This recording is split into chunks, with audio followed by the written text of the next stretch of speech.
बिस्मिल्लाहिर्रहमानिर्रहीम। अस्सलाम वालेकुम नाज़रीन, आप यूट्यूब चैनल देख रहे हैं। मैं इमरान खान हूँ। ख़बरें बहुत इंपॉर्टेंट हैं और बड़ी अफसोसनाक ख़बर है। सबसे पहले मैं आपके सामने रख देता हूँ, बन्नू में कैंट में अटैक हुआ है और ये दहशतगर्दी का एक बड़ा हमला था। 2 खुदकुश बम्बार जो हैं वो पहले आए, पहले उन्होंने अटैक किया। AP न्यूज़ ने इसके बारे में जो इंटरनेशनल मीडिया ने रिपोर्ट किया है वो ये बता रहे हैं कि अस्पताल से जो इतलात आई हैं और जो इतलात खैबर पख्तूनख्वा में वहाँ की गवर्नमेंट के सोर्सेज ने दी हैं, उनके मुताबिक 12 लोग जाँ बहक हुए हैं और 30 के करीब ज़ख्मियों को अस्पताल में पहुँचाया गया है। ये जो अटैक हुआ है इसके बारे में मकामी सोर्सेज ने अभी तक रिपोर्ट किया है कि 2 पहले धमाके हुए, ये दोनों खुदकुश धमाके थे। उसके बाद कुछ दहशतगर्दों ने बन्नू कैंट के अंदर दाखिल होकर तबाही फैलाने की कोशिश की। वहाँ पे सिक्योरिटी फोर्सेज ने उनके साथ इनकाउंटर किया, लेकिन उन धमाकों के नतीजे में एक मस्जिद की छत गिरने की इत्तला आई और कुछ आसपास के घरों को नुकसान पहुंचा।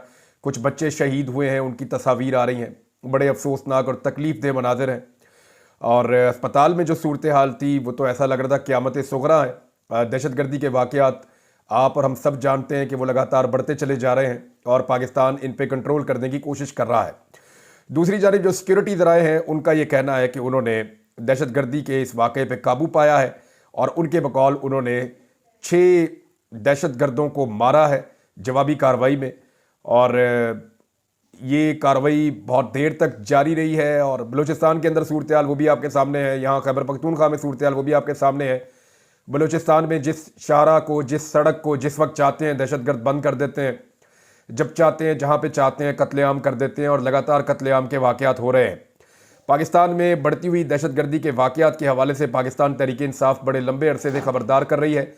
अपोजिशन बार बार ये कह रही है कि पाकिस्तान की इंटेलिजेंस एजेंसियों को सिक्योरिटी के ऊपर तवज्जो देनी चाहिए और सिक्योरिटी ज़राए को अपनी पूरी कुव्वत और ताकत जो है वो पाकिस्तानियों के जानो माल की हिफाजत की तरफ लगानी चाहिए, जो उनका असल काम है।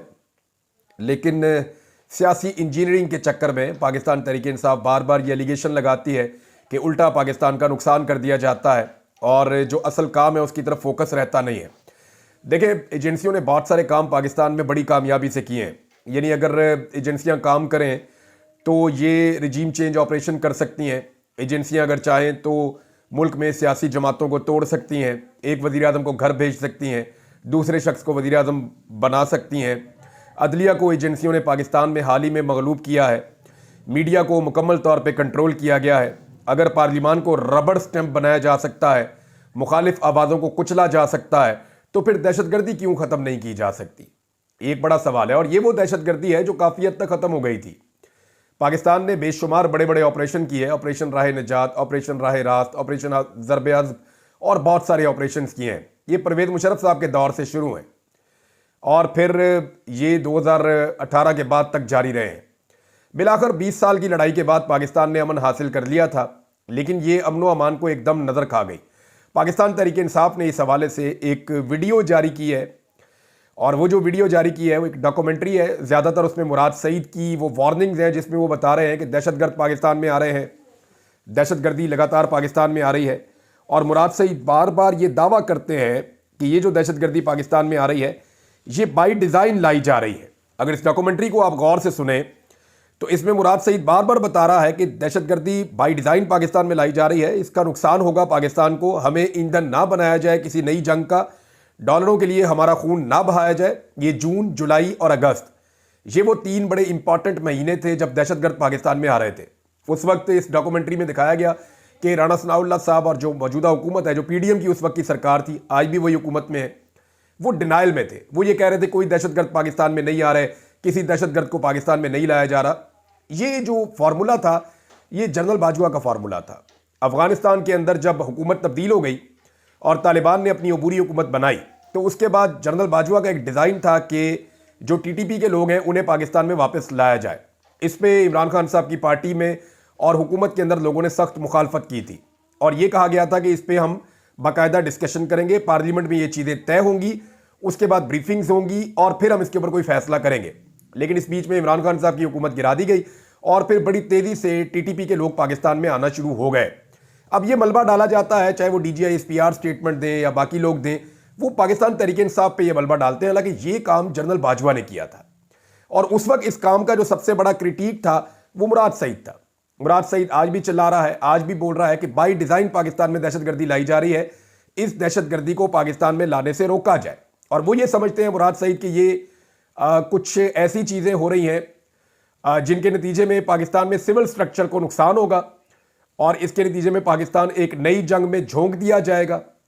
عام پاکستانیوں کو اور پشتونوں کو اس کا نقصان ہوگا, بلوچستان میں اور خیبر پختونخوا میں خون بہے گا اور ایک نئی جنگ شروع کر دی جائے گی جس کو وہ ڈالری جنگ کا نام دیتے ہیں کہ جناب یہ ڈالروں کے لیے ایک نئی جنگ ہونے جا رہی ہے. اب دیکھیں نا, اگر مخالف آوازوں کو کچلا جا سکتا ہے پاکستان میں تو پھر دہشت گردی کیوں نہیں روکی جا سکتی؟ یعنی جو مخالف آوازیں ہیں وہ آرگومنٹ کے ساتھ آتی ہیں, آئین کی بات کرتی ہیں, قانون کی بات کرتی ہیں, تو ان کو پکڑا جاتا ہے, کچلا جاتا ہے, بڑے آرام سے وہ قابو آ جاتے ہیں. لیکن جو لوگ بندوق اور بارود کی بات کرتے ہیں وہ قابو کیوں نہیں آ رہے؟ ایکچولی تو پاکستان کی ریاست کی یا ریاستی اداروں کی ذمہ داری یہ ہے کہ وہ لوگوں کے امن و امان کے لیے ان کی حفاظت کریں. لیکن جب ساری توجہ جو ہے وہ ایک سیاسی جماعت کو کچلنے پہ ہے, اداروں کو اور پورے نظام کو مغلوب کرنے پہ ہے, تو پھر اس طرح کے واقعات جو ہیں وہ پاکستان کو لگاتار نقصان پہنچائیں گے. اور ایک چیز اور یاد رکھیے گا, یہ پڑھی لکھی بات ہے, میں نے دہشت گردی کی پوری جنگ کور کی ہے, میں کئی دفعہ مرتے مرتے بھی بچا ہوں, اور میں نے اس جنگ میں یہ حالات آ گئے تھے کہ باقاعدہ مجھے لائیو تھریٹس تھے, اور مجھے پاکستان کی انٹیلیجنس ایجنسیز نے کہا کہ ٹاپ 3-4 جو صحافی ہیں جن کے اوپر اٹیک ہو سکتا ہے ان میں ایک آپ بھی ہیں. اور اس کے بعد مجھے کافی پریکاشنز لینے پڑے, سیکیورٹی کا بندوبست کرنا پڑا, بلکہ مجھے گورنمنٹ نے سیکیورٹی جو ہے وہ آفر کی تھی اور میں نے انکار کر دیا تھا, جی میں گورنمنٹ سے سیکیورٹی نہیں لینا چاہتا, میں اپنی سیکیورٹی کا خرچہ خود اٹھا سکتا ہوں, لہذا مجھے صرف فیسیلیٹیٹ کریں, آپ مجھے لائسنس وغیرہ دیں, مجھے پرمٹس وغیرہ دیں, تو میں اپنی سیکیورٹی کا خود بندوبست کر لوں گا, میں گورنمنٹ پہ بوجھ نہیں بننا چاہتا. تو میں نے اپنی سیکیورٹی کا بندوبست بھی جتنا ہو سکتا ہے, باقی اللہ رب العزت حفاظت فرمانے والے ہیں, وہی حفاظت فرماتے ہیں, تو کافی عرصہ ان چیزوں کو فیس کیا میں نے. تو میں نے کیونکہ یہ جنگ کور کی تھی, اس میں جو ریاست ہوتی ہے یا ریاستی ادارے ہوتے ہیں ان کے پاس جو سب سے بڑی طاقت ہوتی ہے اس جنگ کو جیتنے کے لیے وہ عوام کا اعتماد اور سپورٹ ہوتی ہے. جب عوام پیچھے کھڑی ہو جاتی ہے نا, یا ساتھ شانہ بشانہ کھڑی ہو جاتی ہے, تو پھر جتنا مرضی بڑا خطرہ ہو اس خطرے سے سیکیورٹی فورسز نمٹ لیتی ہیں. لیکن یہاں پہ کیونکہ ایک سیاسی مخالفت پیدا ہو گئی ہے پاکستان کی اسٹیبلشمنٹ میں اور پاکستان کی عوام میں, تو اس کا فائدہ پاکستان کے دشمن اٹھا رہے ہیں اور لگاتار اٹھا رہے ہیں. مراد سعید صاحب نے اس کے بارے میں ایک سٹیٹمنٹ جاری کیا ہے, اور یہ وہی سٹیٹمنٹ ہے جیسے سٹیٹمنٹ وہ پہلے بھی جاری کرتے رہے ہیں. لیکن عمران خان صاحب کا سٹیٹمنٹ یہاں پہ بہت امپورٹنٹ ہے. عمران خان صاحب سے وکلا نے ملاقات کی ہے اور باقی لوگ بھی ملے ہیں, ان کی فیملی کے لوگ بھی ملے ہیں جیل میں. تو عمران خان صاحب نے کہا کہ جامعہ حقانیہ اکورا کھٹک میں دھماکے کے نتیجے میں مولانا حامد الحق سمیت ساتھیوں کی افسوسناک شہادت کی میں پرزور مذمت کرتا ہوں. اللہ پاک شہداء کے درجات کو بلند کرے اور لواحقین کو صبر جمیل عطا فرمائے, آمین. پاکستان میں رجیم چینج کے بعد سے دہشت گردی کا ناسور مکمل طور پر بے قابو ہو چکا ہے. خیبر پختونخوا اور بلوچستان میں آئے روز دھماکے اور قیمتی جانوں کا ضیاع ہو رہا ہے. خیبر پختونخوا کی عوام نے دہشت گردی کے خلاف بہت زیادہ قربانیاں دی ہیں, گھر گھر جنازے اٹھائے گئے ہیں. ابھی امن قائم ہوئے کچھ عرصہ ہی ہوا تھا کہ ناقص پالیسیوں کی بدولت ایک مرتبہ پھر دہشت گردی کا جن بوتل سے باہر آ چکا ہے. پاکستان کی عوام اب کسی پرائی جنگ کا ایندھن بننے کو تیار نہیں ہے. اس حوالے سے خیبر پختونخوا میں حالیہ دنوں میں امن مارچ کا انعقاد ہوا جس کی ہم بھرپور حمایت کرتے ہیں. جب عوام خود اپنے حقوق کے تحفظ کی جنگ لڑنا سیکھ لے گی, امن تب ہی ہمارا مقدر بنے گا. اس کے علاوہ ایک اہم مسئلہ پاکستان کے چھوٹے صوبوں میں پانی کی تقسیم کا بھی ہے اور اس کا حل ناگزیر ہے. سندھ اس وقت خشک سالی سے گزر رہا ہے اور وہاں کی عوام اپنے پانی کے حقوق کے تحفظ کے لیے آواز بلند کر رہے ہیں جس کی ہم بھرپور حمایت کرتے ہیں. پاکستان کے زرعی مستقبل کی حفاظت کے لیے عام ہے کہ تمام صوبوں کو ان کے حصے کا پانی ملے. ہم سندھ کے عوام کی حقیقی نمائندگان کی رضامندی کے بغیر نئی نہروں کے منصوبے کے اجرا پر سندھ کے عوام کے ساتھ کھڑے ہیں. ہم سندھ کے حقوق کا ہر سطح پر دفاع کریں گے. آبی وسائل کی تقسیم تمام صوبوں کی باہمی رضامندی کے تابع ہے. جب تک تمام ادارے اپنے آئینی دائرہ کار میں واپس نہیں جاتے اور ایک عوامی حمایت والی حکومت نہیں آتی, تب تک ملک روز بروز نئے بحرانوں کا شکار ہوتا رہے گا.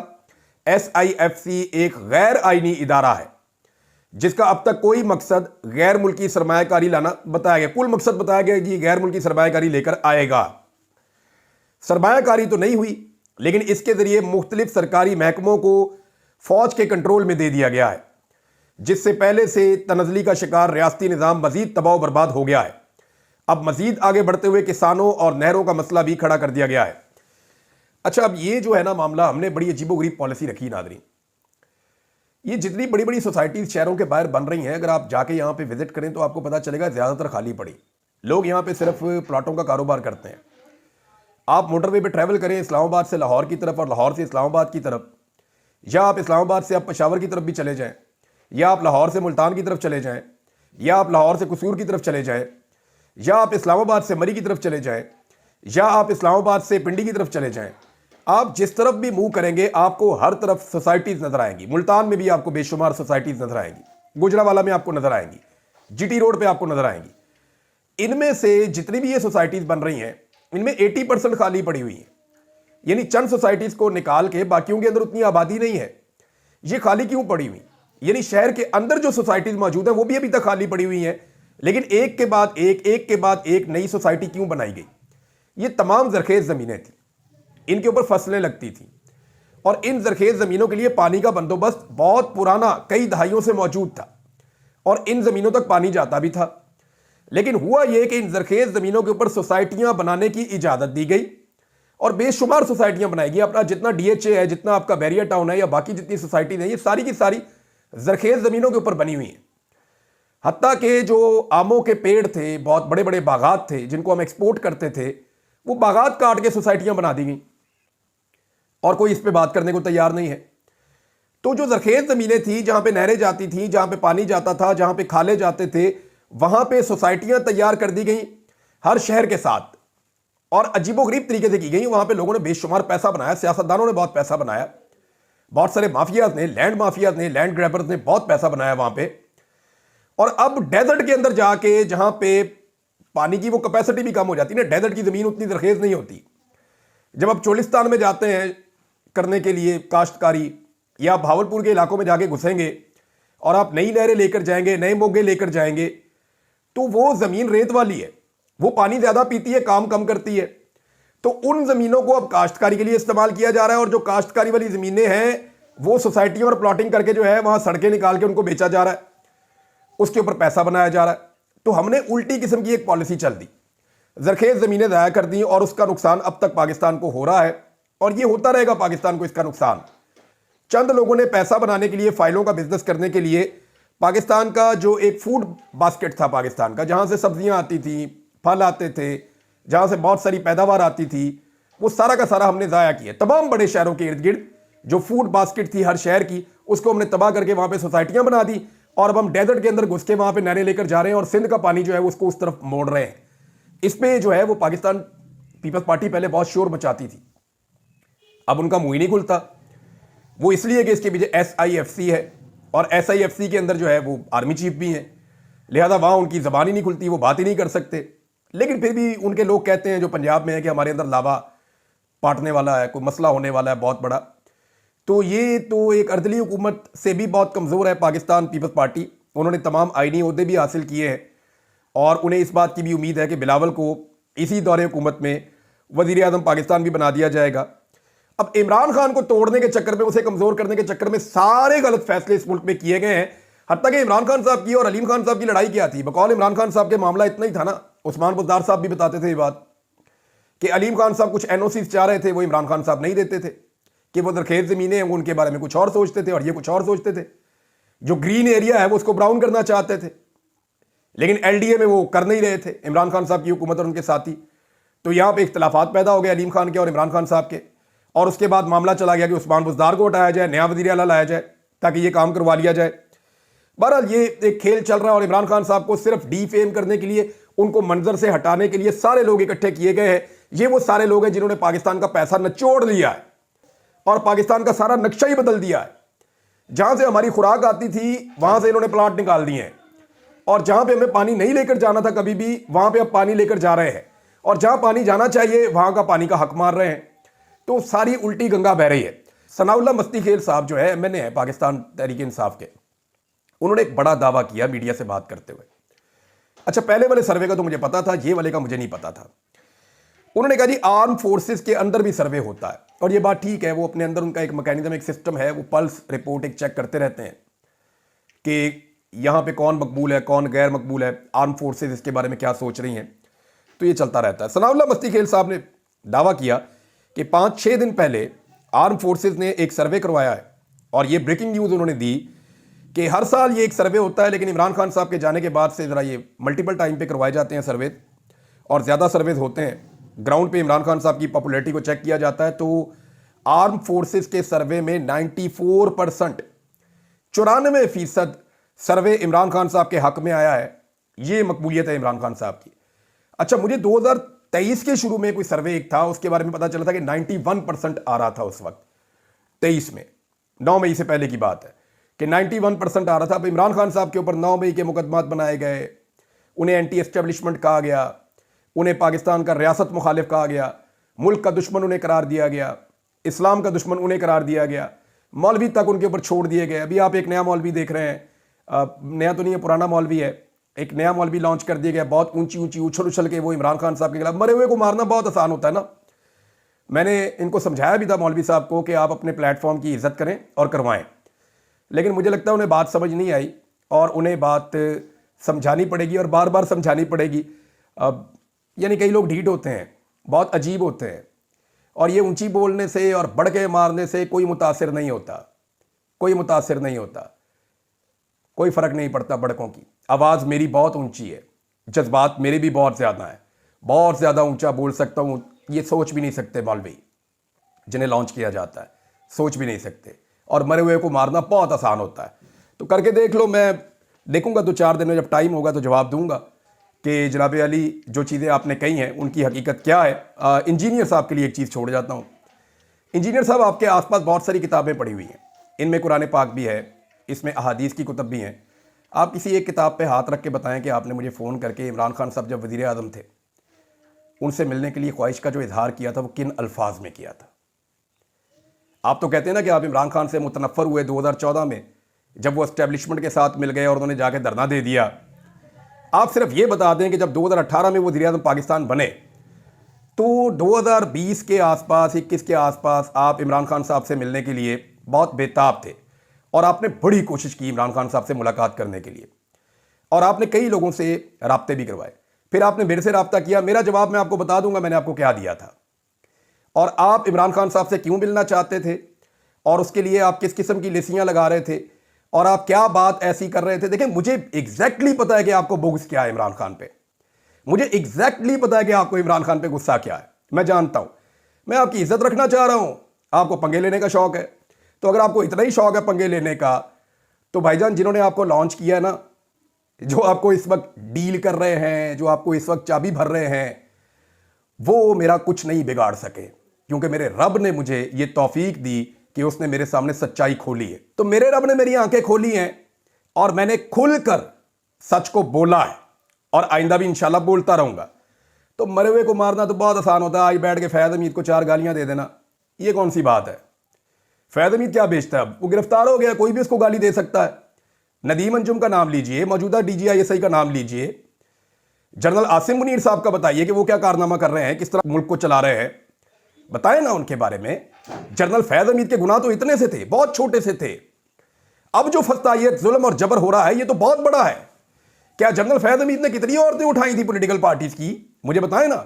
कितने घरों की चादर और 4 दीवारी का तकद्दुस पामाल किया था। मैं उसका केस नहीं लड़ रहा, मेरी तरफ से भाड़ में जाए वो भी, लेकिन मामला ये है कि आप ये बताएं कि क्या ये गुनाह बड़े नहीं है जो आप बोल रहे हैं। बहरहाल मैं किधर मौलवी के चक्कर में पड़ गया, इनको मैं जवाब दूंगा तसल्ली के साथ। इन्होंने कुछ ऐसी चीज़ें बोली हैं, कुछ ऐसे हकायक इन्होंने मसक किए हैं, कुछ ऐसे झूठ इन्होंने बोले हैं, जिसके बाद मेरे दिल से ये उतर गए हैं। और दूसरी बात यह है कि मैं आपको सुनता था, मैंने कभी नहीं कहा कि मैं आपका शागिर्द हूं। मैं आपको भी सुनता था, और 1 दर्जन और उलमा इकराम है उनको भी सुनता था, और इस तरह तो फिर मैं सारों का ही शागिर्द हो गया। यानी मैं जिसका भी वीलॉग सुनूंगा, मैंने अब तक मेरे ख्याल में को 300-400 मौलवियों के वीलॉग सुने हैं, तो मैं सबका ही शागिर्द हो गया। फिर इसका मतलब है मेरे तो उस्ताद ही खत्म नहीं होंगे।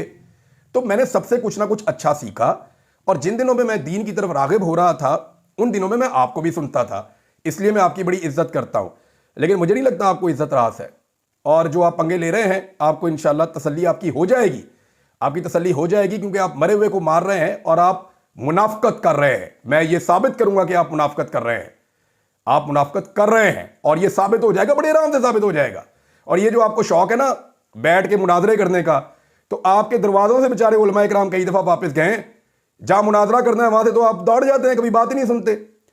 उलमा इकराम आपके शहर के अंदर पहुंचे, आपके सामने आकर बैठे, आपको हर जगह पे उन्होंने कहा जी हमारे साथ मुनाजरा करें, आप मुनाजरा करने के लिए कभी तैयार ही नहीं हुए। तो जिनसे मुनाजरा करना है उनसे तो आप दौड़ जाते हैं। एक छोटे से कमरे के अंदर बैठ के, वहां बैठ के चिल्लाना, ऊंची बोलना, पुढ़कते रहना, इससे कोई बदमाशी नहीं होती, इससे कोई बहादुरी नहीं होती। जनाब आप मेरे घर आप मिलने आना चाहते थे और आपने कहा जी मेरी जान को खतरा है, मैं नहीं आ सकता इमरान भाई। मैं कहा जी ना, आपकी बड़ी मेहरबानी। मुझे रियासत से खतरा था, आपको तो एक आधे जत्थे से खतरा था, मैंने तो तालिबान भुगते हैं, बड़े बड़े खतरे भुगते हैं, कई दफा मरते मरते बचा हूं। तो आप क्या बेचते हैं जनाब? कभी उल्टा लटक के आपको 10 15 20 डंडे पड़े हो ना लकड़ी के, तो आपको पता चल जाए कि आपका इनकलाब निकलता कहां से है। मैं वो सारा कुछ भुगत के आया हूं और फिर अपनी वही बात कर रहा हूं जो बात मैं करता था और वो करता रहूंगा। तो आपने मुझे माफ नहीं करना मेरे गुनाहों पे, मेरे रब ने मुझे माफ करना है मेरे गुनाहों पे। जो आपका अंदाज है ना बोलने का, जो बदतमीजी का आपका तरीकाकार है, आप ना मजबूर करेंगे कौम आपको उसी तरह मुखातिब करना शुरू कर दे। अपनी इज्जत करें दूसरों की और अपनी इज्जत करवाएं आप, यही आपके लिए बेहतर होगा। अब तक के लिए इतने, अपना ख्याल रखिएगा नाज़रीन, अपने इस चैनल का भी। अल्लाह हाफ़िज़।